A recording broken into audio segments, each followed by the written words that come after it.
Hi అండి, నమస్తే. ఈరోజు మనం కరివేపాకుతో పచ్చిమిరపకాయలు వేసి మంచి రుచికరమైన పచ్చడి తయారు చేసుకుందామండి. చాలా చాలా బాగుంటుంది. మరి ఈ కరివేపాకు పచ్చిమిరపకాయల పచ్చడిని ఎలా తయారు చేసుకోవాలో చూద్దామండి. దీనికి మనం ఒక గుప్పెడు కరివేపాకు తీసుకోవాలి. కడిగి నీళ్ళంతా డ్రైన్ చేసి పెట్టేసుకోవాలి. తర్వాత కారానికి సరిపడా 10 నుండి 12 పచ్చిమిరపకాయలు తీసుకోవాలి. నేను ఇక్కడ కొన్ని పచ్చివి, కొన్ని పండు మగినవి తీసుకున్నాను.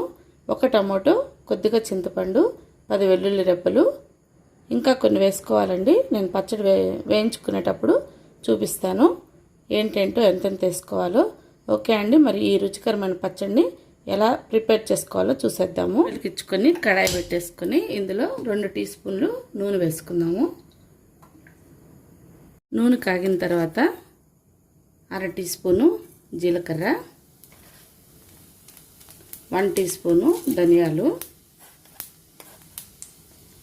కొద్దిగా మెంతులు, ఒక 20 మెంతి గింజలు వేసుకుంటే సరిపోతుంది.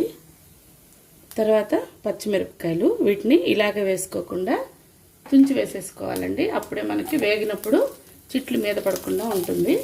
అన్ని పచ్చిమిరపకాయలని మనం ఇలా మధ్యలోకి గిల్లి వేసేసుకోవాలి. మంట తగ్గించుకొని 1 బై 1 వేసుకోవాలి.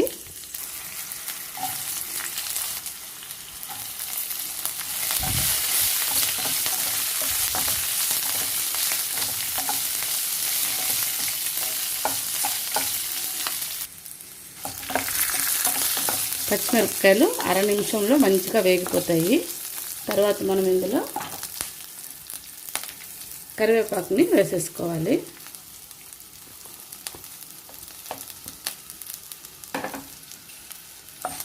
దీన్ని కూడా కలుపుకుంటూ మరో 1/2 నిమిషం వేయించుకోవాలి. ఈలోగా మనం కొన్ని నీళ్ళల్లో చింతపండుని నానబెట్టేసుకోవాలి. ఇవన్నీ వేయించుకొని చల్లారే లోపల మనకు చింతపండు మెత్తగా అయిపోతుంది. అప్పుడు మనం గ్రైండ్ చేసుకున్నప్పుడు తొందరగా మెరిగిపోతుంది.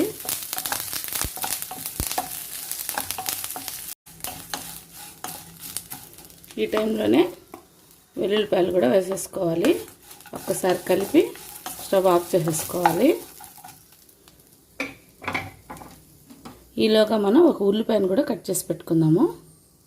వెల్లుల్లిపాయ కూడా వేసి ఒక్కసారి కలిపేసుకున్న తర్వాత మనం 1 టమాటో తీసుకున్నాం కదా, దాన్ని కూడా మనం చివరిలో ఈ వేడి మీద వేసేసుకొని ఒక 1/2 నిమిషం కలుపుకొని మూత పెట్టేయాలి.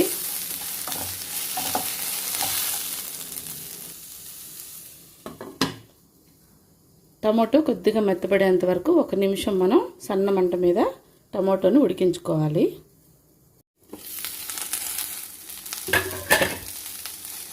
అంతే అండి, టమాటో కొద్దిగా మెత్తబడేంత వరకు మనం పెట్టేసుకొని, ఇలా అంటే కట్ అయిపోతుంది టమాటో. అలా ఉడికితే చాలు. ఈ టైంలో మనం స్టవ్ ఆఫ్ చేసేసుకొని వీటిని అంతా చల్లార్చుకుందాము.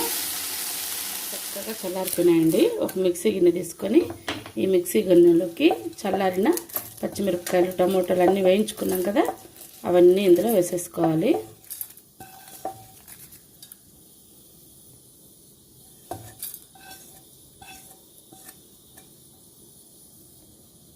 తగినంత ఉప్పు కూడా వేసుకొని ఫస్ట్ నీళ్ళు లేకుండా ఒకసారి రుబ్బేసుకుందాము. మనం నానబెట్టుకున్న చింతపండు ఉంది కదండి, దాన్ని మనం ఒకసారి నీళ్ళల్లో మెత్తగా వేసుకొని ఆ నీళ్లు పోసుకొని రుబ్బుకుంటే సరిపోతుంది. నేను కొన్న చింతపండులో పిక్కలు ఎక్కువ ఉన్నాయండి, అందుకని నేను ఇలా వేసుకుంటున్నాను. మీకు చింతపండు గింజలు అవి లేకుంటే డైరెక్ట్గా మనం నానబెట్టుకొని చింతపండుని వేసేసుకోవచ్చు.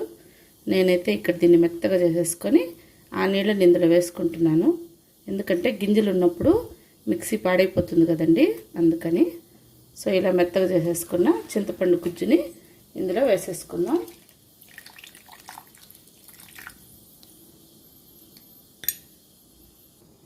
దీన్ని మరొకసారి గ్రైండ్ చేసుకుందాం. మరి మెత్తగా వేసుకోకూడదండి. అన్నంలోకి, సంగటిలోకి, టిఫిన్స్లోకి, అన్నిటిలోకి కాబట్టి ఇలా ఉండేటట్టు మనం ఈ పచ్చడిని రుబ్బుకోవాలి.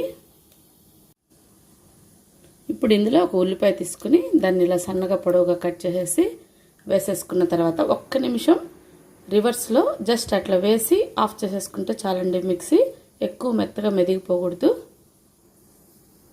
అంతే అండి. ఉల్లిపాయలు వేసుకున్న తర్వాత ఇలా కచ్చా పచ్చాగా మనం పచ్చడిని వేసేసుకోవాలి. అంతే అండి, చాలా రుచికరంగా మనకి ఘాటుగా కరివేపాకుతో మంచి సువాసనతో మనకి పుల్లగా కారంగా ఉండే పచ్చిమిరపకాయల పచ్చడి, అది కూడా కరివేపాకు వేసి రెడీ అయిపోయిందండి. దీన్నంతా ఇప్పుడు గిన్నెలోకి తీసి పెట్టేసుకుందాం.